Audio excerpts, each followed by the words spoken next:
Hey guys, nerdlocker.com here with your movie and TV news for the week. So it looks like Joan Allen and Albert Finney are actually in talks to come back and reprise their roles from the previous trilogy. News. Better news, on my part at least, and I think this has been known for a little while, but Jeremy Renner is going to be taking over Bourne, Jason Bourne. There were talks for a while with that, and he's really proven himself as an action star. Totally. I think he's really just starting to grow as an actor, and he's really getting out there. He's been good in everything I've seen him in. And it also looks like he's really trying to get all these action movies down before he ruins his career as Hawkeye.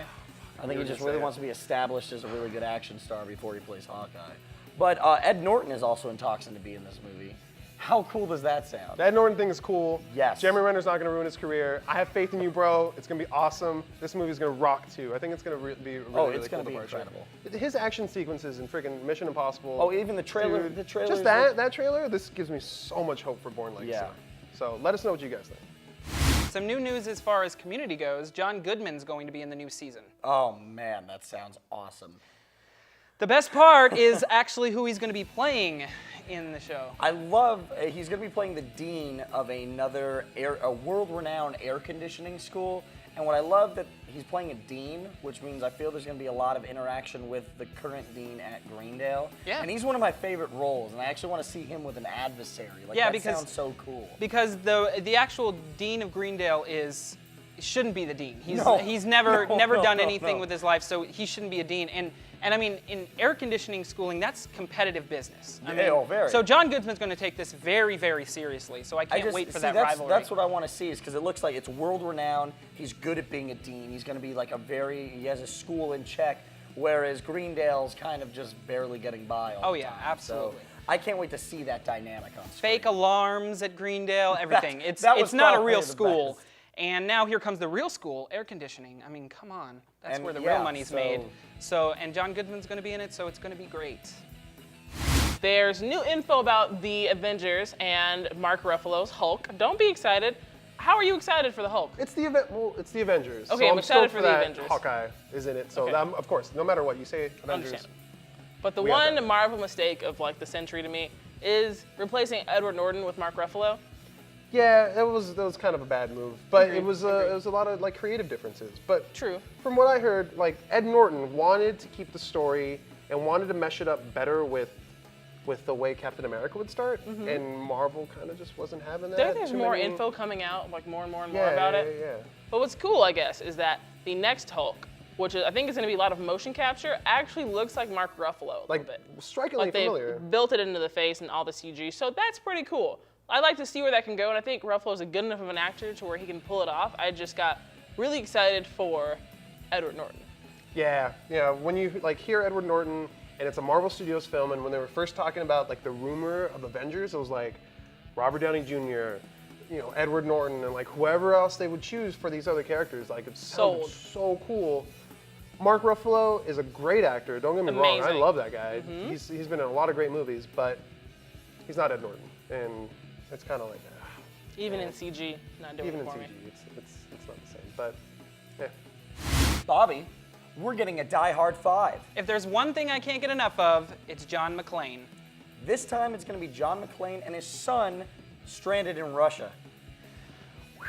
Russian cool John does that McClane. That is sound? the coolest thing in That the is world. it's finally, we're going to have him on foreign soil, and it's going to be crazy. My Oh, only I question can't is wait. where do these kids keep on coming up? First, he had a girl. You know what I was going to say? He had a daughter. The last one What was his daughter, and I'd be pissed if my daughter was dating Justin Long. Exactly. And I thought we were going to go off of that. Maybe we were going to have Justin Long back again, and That'd be great. But no, it looks like he's got another child, and this time they're going to be in Russia. My only question is with the last Die Hard film, they really took it over the top with taking it on a plane with a police car. That was. Where are they going to go with this one? Are they going I don't to know, man. take out a dinosaur with an airplane? I hope he's fighting bears walking down the street, and I want every Russian stereotype in that movie with John McClane. If anybody could do it, it's John McClane. That's a fact. So we talked about this a couple weeks ago, and Marvel is actually planning on doing shorts. I think it's going to be in front or behind or something with their movies, in conjunction with their movies. That's which pretty I think is probably one of the coolest ideas. It's like taking a book out of the picture page, or taking a page out of the Pixar book. Sorry. And we actually saw like a preview for the next one, The Consultant. Which looks pretty cool, and you sort of, where we were watching it, and I was like, that sounds like Tony Stark. Yeah, right? And then you realize at the end, it's totally Tony Stark. Totally ties I'm not into spoiling anything, I promise. Yeah, no. It's, I mean, really, we only saw like a 30-second trailer. Like, Yeah. it wasn't even anything, and it's leading into something else. So I don't know where The Consultant's gonna premiere, but I'm stoked. I'm pretty stoked for it. Now, what this theory has been posed to me a lot, that they're doing too much by linking all of these movies together. No. A lot of people feel that way. Like, you can't just walk into one and be like, oh, okay, sweet. Like, you can you totally can walk totally, into one of yeah. the movies, I think, but then to get the full effect of, like, Yeah, you do have to, excitement, yeah. you know what I mean? You have to, like, follow things like we do, and most normal people don't do that. So. I think with Thor, that was one of those things where you can come into it and watch it and enjoy the movie, but it's so much cooler when you waited that year after Iron Man 2, and it's like, oh, that's the hammer, oh, finally, and you see that they built that little base around the hammer and everything. That was cool to me, but someone who didn't see Iron Man and didn't care about it, they probably wouldn't have gotten that same effect. I get what you're saying. So, let us know what you guys think. Yeah, I'm curious. All right, so Chris Hemsworth has announced he is not happy that Kenneth Branagh is not returning for Thor 2. I guess he was invited, he wants to do it, but he turned it down because he wants to take more time and not rush the movie out. Marvel's looking for a summer 2013 release date instead of 14, which is what Kenneth wanted. But while Chris Hemsworth is still in shape and looking like Thor, they want to push out as many as they can. Because Chris Hemsworth is tired of eating carrots and would like a donut and a rest from the gym. He also wants to go on a binge where he just sits there in his room, like just Cheetos down his chest. Just fat Thor. Just fat Thor. I mean, he is ripped, he's stupid in shape, but yeah, I can see that getting old like a couple years in a row. Well, because if you wanted to look like that, that means you wouldn't be able to eat for the next 5 years, and you would live in the gym. Yeah. And then you would kind of maybe look like that. No one ever will look There's that good no way. ever. He is hot. But I'm kind of bummed because I really like what Kenneth, did with Thor. I thought he did a very good job of showing Asgard and everything. And Chris Hemsworth even said, everything he knows about Thor and the comic book character is because of the director. So. Well, as you know, I did the review on Thor when it first came out, and I was ecstatic about it. I thought it was amazing. I couldn't have said a single thing bad about it because it was that great. So I am very disappointed that he's not going to be returning as the director, because now there's possibility of, it's like the unknown. How will Thor be? Will it be bad? Will it be good? Will he be fat? He won't be fat. You will be fat. I will be fat by then. After years of trying to get a show, the Aquabats are finally coming to television on Hub. Woo!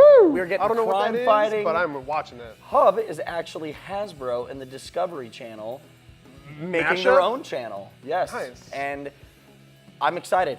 We're Sweet. getting crime fighting with music. It's going to be half animation, half live action. The Aquabats have always been one of my favorite ska bands. There's like one of the coolest shows to go to. I don't know about now. I haven't seen a current one, but back in the day, you go, dude, they're still and they'd have fun. like superhero battles, like on stage in the middle of songs, and, like, fighting, and it's they've so been sweet. fighting for years to get on It's a TV. superhero ska band. What's not to like? Exactly. So congratulations, Aquabats. I'm so happy, and I'm gonna be TiVoing that. And if you want some Aquabats-esque show now, Yo Gabba Gabba. That's Because they actually do like created that. Yeah. One of the guys in the Aquabats created that show. So check it out. It's actually a really cool show. There's a ton of awesome celebrity cameos on it. So let us know what you think, guys. So last week we spoke a little bit about Walking Dead and how Frank Darabont had dropped off, and how there was a big possibility that Glenn Mazzara was going to step up and take up the mantle. And it actually was announced this week that he is indeed going to be taking up Frank Darabont's mantle and continuing the show. I'm not surprised, but I'm also very excited because I feel like he will have more of a hands-on sort of role. Not that Darabont didn't, but I think he's more attuned in terms of writing and everything to handle everything, every aspect of the show. Absolutely, and if nothing else, I think we can all admit, without any offense meant, Darabont's a little bit of a busy guy. So even at his most dedicated, he probably wasn't as dedicated as Mazzara can be. Being the type of writer he is. So I'm really excited about this. I am too, because a lot of people, in terms of fanboys and fangirls who read the book, did not like where season 1 went.